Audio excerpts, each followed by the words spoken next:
Here's another week and we'll be good. Nice, nice. Good news. Yeah, really good news. Excellent. Camp. Yes.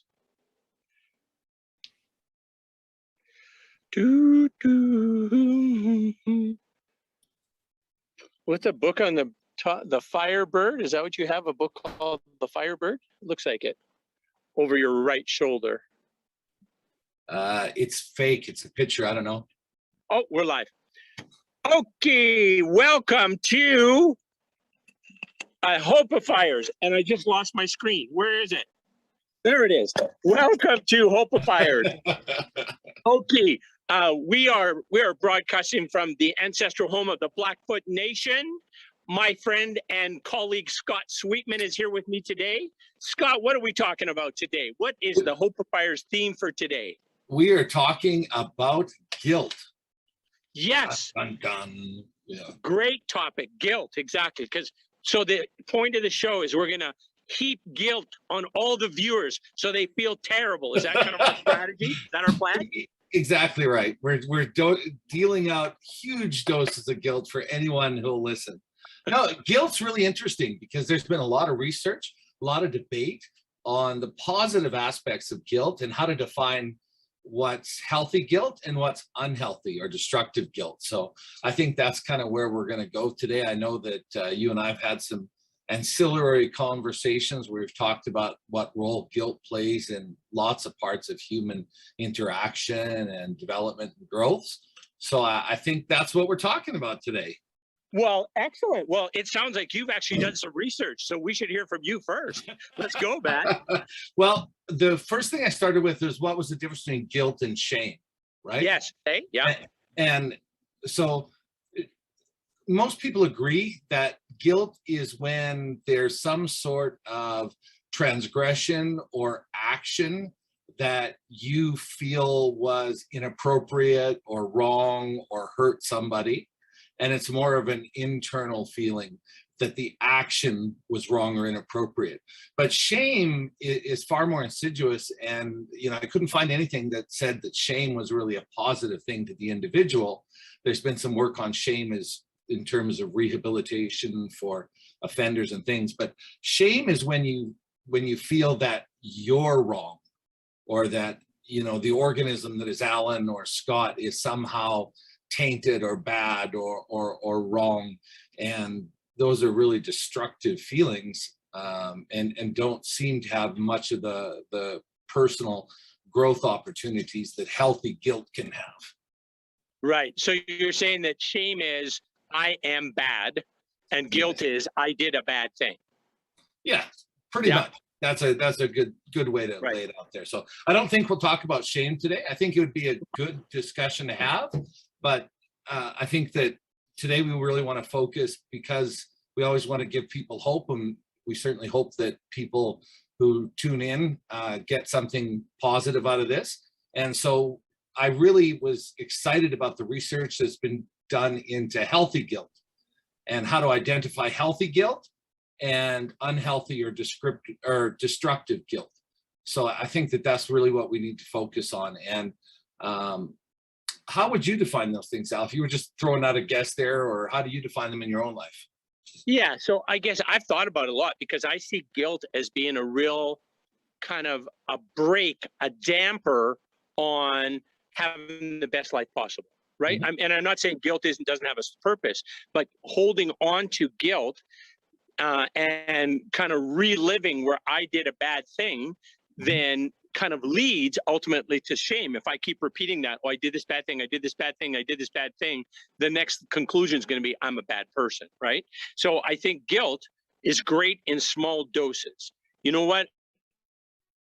This was wrong. I screwed up. I need to apologize to my friend Scott because I screwed up. Guilt serves a great purpose then, right? It helps me change my behavior to something then that builds and strengthens relationships, right? But guilt about everything means that you kind of, your life is less sweet than it could be. Joys are less significant, those kind of things because of the influence of guilt is kind of how I think it works. But what did you find out, or what insights do you have? Yeah, you hit on some of the really important points. So I looked at, there's some institutes and centers and teams that are really dedicated to this topic. And there's been a lot of great research that's been done, in the last couple of decades in it. So there was a lot of fertile information. And I really suggest to anyone who's struggling with guilt, both, if they feel a lot of negative guilt, and we'll talk about how to recognize that, or if they want to learn how to turn guilt into a more positive experience and grow from it, to look into some of the research. And I didn't spend any money, and I found hours of good, documented, well-referenced information on the topic. So it's something that people shouldn't be suffering with. And if you can't or don't want to do it that way, there's lots of good professionals that can help you, turn that around and make it positive. So the things that you hit on healthy guilt, and the problem with guilt is it causes stress, and you and I both know the health issues that stress can cause. Professionally in your business, that it reduces workflow, it reduces productivity.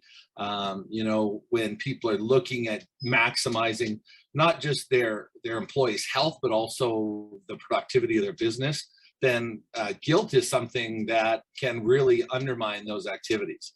So healthy guilt, as you said, is when something happens or we do something, and it may have been intentional, it may have been unintentional, but after it's happened, we recognize that it's hurt somebody, right? And so, it's easy to improve relationships or turn that into a health situation by apologizing, by making amends, and changing your behavior. And this is where we get into using healthy guilt as a behavior modifier. I've got some really interesting about a study that was done in 2007. I'll share with you in a bit. So changing your behavior, accepting what's happened, accepting your fault, and ultimately moving on. And you really hit on that, and how that unhealthy guilt is really puts on the brakes and things don't move on, and you find yourself in that cul-de-sac of, guilt and how do I get past this, and you start avoiding people and those kind of things. And that's how we define unhealthy guilt. Yeah, so, actually, just thinking of that, Scott, you think about this. If you have an unhealthy guilt situation, then you have regret. You always have regret then, right? You can never release regret if you always, oh man, I screwed that up. I screwed that up. If you keep repeating that script to yourself, then you live in a state of regret, right? Well, unhealthy guilt can really take over the dialogue. And this is when we look at some of the studies that psychologists and psychiatrists have done, behavioral specialists, where unhealthy guilt really starts to dominate your internal conversation and takes over that internal voice. And as you said, it just sort of creates this bio loop where you can't move past it. You can't make amends with a person. You can't, you stop dealing with them. You retreat inside yourself. So you're missing more opportunities, and then you feel guilty, especially if it's a family member or a loved one, you disengage from them, and it just feeds unto itself really quite quickly. Right, exactly. And Scott, let me ask you this question. Have you ever made a mistake in your life? Well, you said in the last 5 minutes, right? Yeah. Yeah. So my point is we are all imperfectly perfect human beings, right? We all fall short. We all make mistakes. We all are insensitive sometimes, or inconsiderate sometimes, or selfish.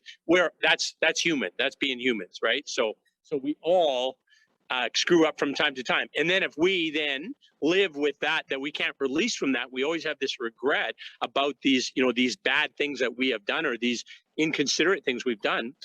That's a tough place to live. Well, and it's not interesting. It's not just unique to people. If you want to see this effect, as I'm like your lovely wife, Corolla, love animals and, train horses. And I've been into training dogs for a while, and we have a new Akita pup, and Akitas are great protection animals. And ours is just entering into puberty, our Hoshi.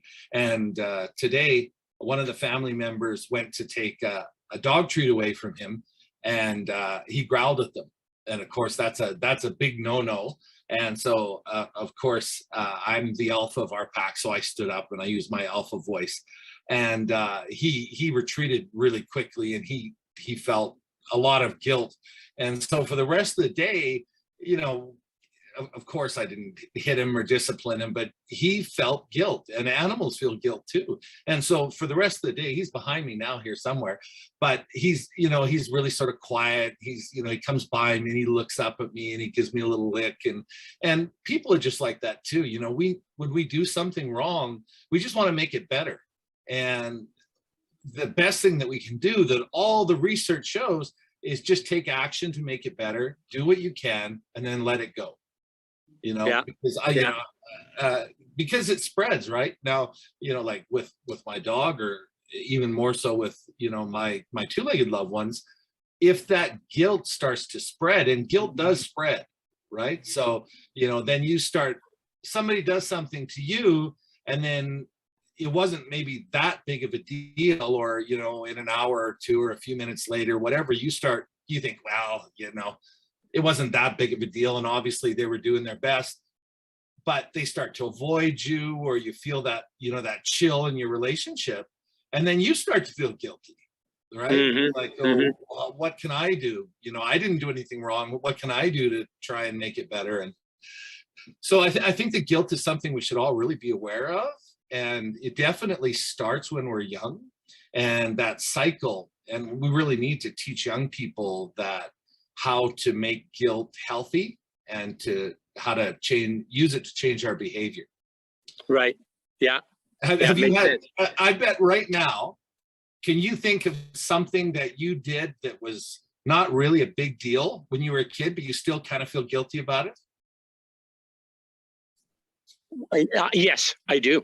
Yes, actually, it wasn't, and actually, I don't know if it was a big deal or not. It was where I should have asked a question or stood up and did something, and I didn't. I just kind of, you know, I turned turned away and didn't want to ask, right? Didn't want to know, right? And that was, it could have been where there was a situation where somebody actually was not safe, but I didn't ask the question to know that. Like, so in I kind of addressed that, yeah, okay, maybe, you know, I got to forgive myself for it. I can't change it now, but it certainly is the case that it's something that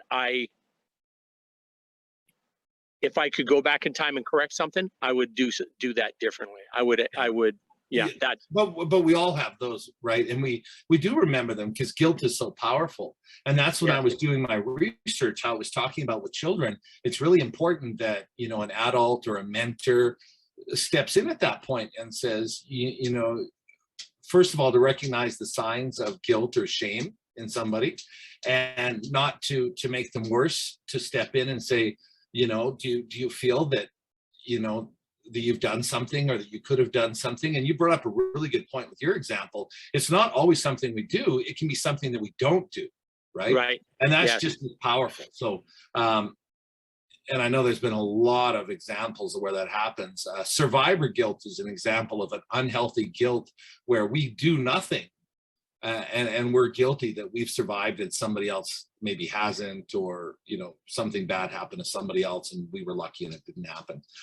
So I think that adults really need to understand guilt and look for it in their kiddos, and help teach them that, you know, guilt is an indicator of an action that we could take or should take to make ourselves feel better, because there's no reason that we still carry around that guilt as adults, and we all have it.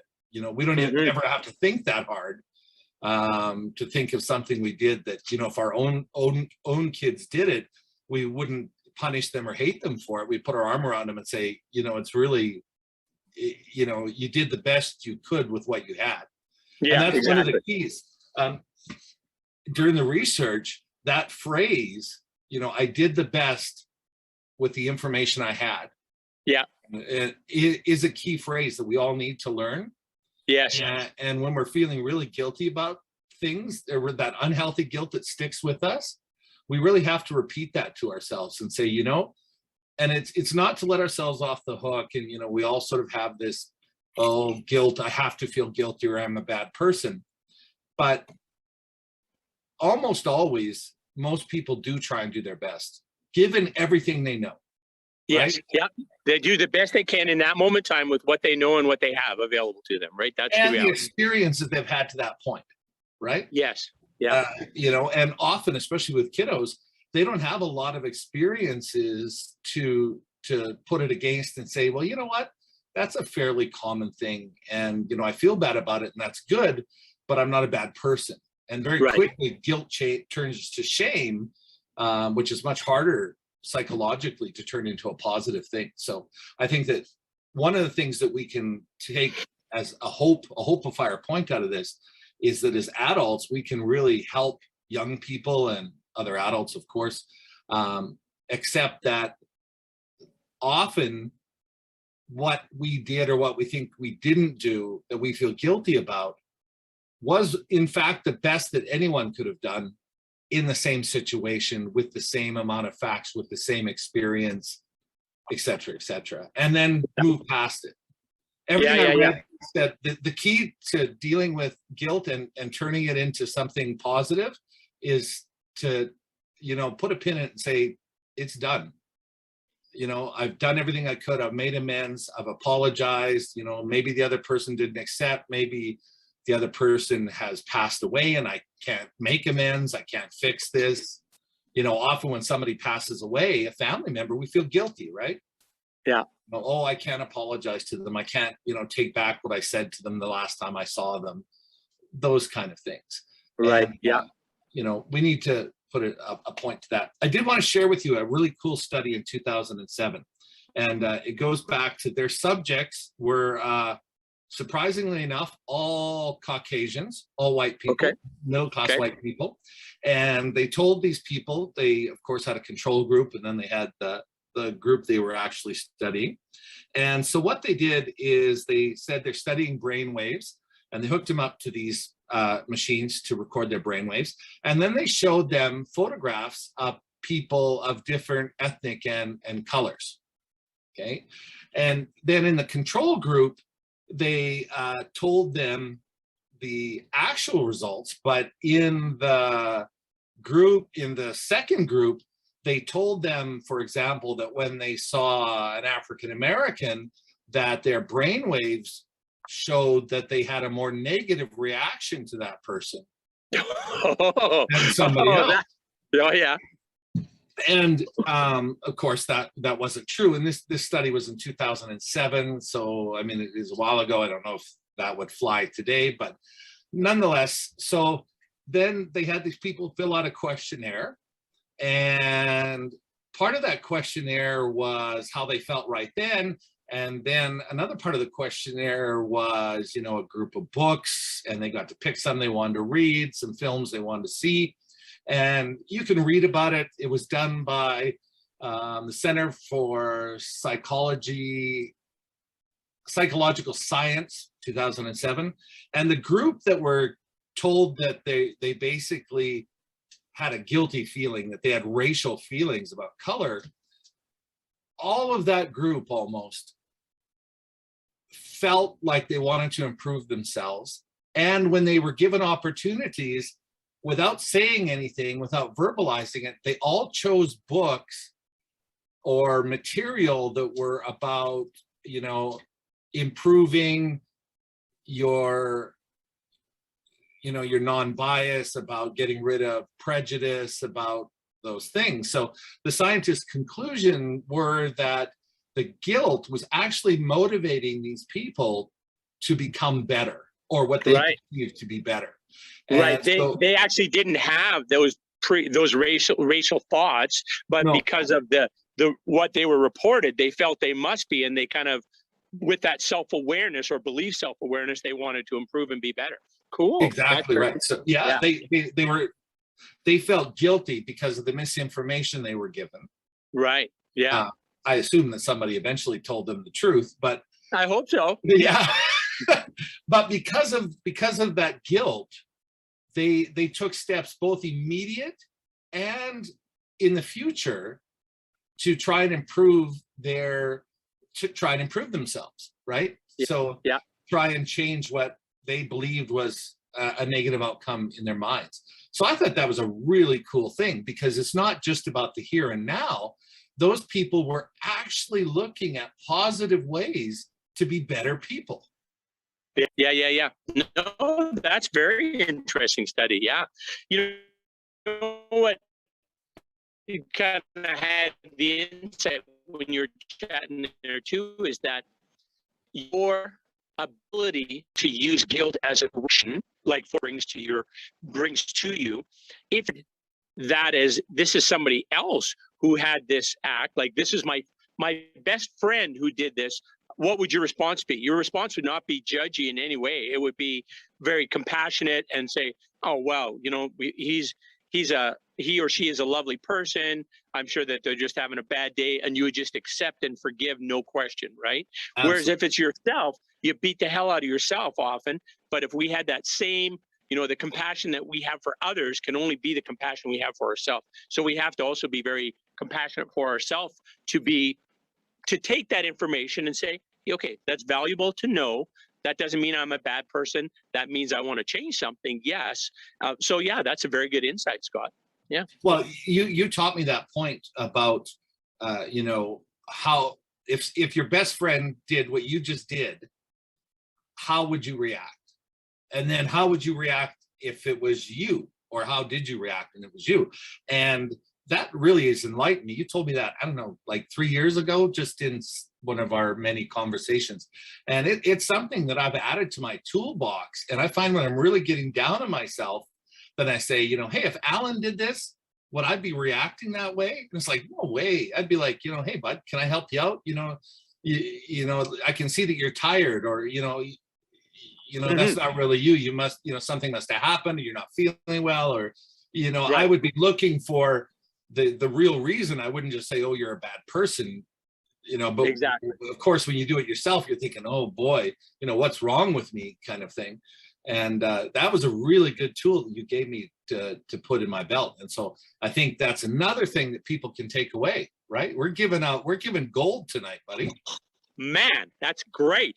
And that's actually, you know, thinking of that, this kind of ties in, well, it's actually saying the same thing a different way, is that if you are going to give yourself some correction, you need a talking to for some reason, that a good way to start it is, Alan, my favorite human, buddy, we got to do this better, right? Or Scott, my favorite human, you know, this is an improvement I think we need to make, right? And if you refer to yourself as your favorite human, then you're going to give yourself as much compassion as you have available to anybody else, especially somebody who you regard as a friend, right? So, yeah. I think, just as an interesting side, I'm uncomfortable with that. I can't say I'm my favorite friend. And I think a lot of us are sort of programmed with that guilt that we're not supposed to put ourselves ahead that way, right? So, you know, I think that there's a lot of things that guilt creeps in that we were taught when we were young, or society handed to us, and we really need to deal with those things. And it really comes down to those points we talked about. You know, you apologize, you make amends to the best of your ability, you change your behavior to the best of your ability if possible, and then you accept your faults and you move on. That's it, done. You know, yeah. It's finished. Guilt served the purpose it was supposed to. We've done the cycle. It's gone. We're moving forward. Yeah. I love it, Scott Sweetman. Good job, buddy. And that study and many more like it prove that that's working way back in our subconscious, trying to make us a better person, even when we're not thinking about it. So we don't need to keep hammering away at ourselves. You know, and that's what I found so freeing about that study, is it wasn't just having an effect like right now, oh, I'm sorry. It was having an effect in, you know, I'm going to learn more about that. I'm going to try and change my behavior. I'm going to make, you know, and so I think that's a really, really great thing that people should take hope in, is that, you know, our wonderful minds and souls, and the combination of what makes us unique in this universe, often is going about the process of healing us and making us better, and we just need to stay out of the way, right? And let it happen. Yeah. Have some patience. Yes, exactly. And you know, if we just keep hammering away and getting into that cycle of unhealthy guilt, we're getting in the way, because we don't have the time, the energy, or the disposition to let our bodies and our minds and our souls work through those things and come up with, you know, a better us. Scott, here's the conclusion. Here's the summary, I think, from what you're telling me. There is guilt that serves a very valuable purpose, and then there's guilt that can have a negative lingering effect.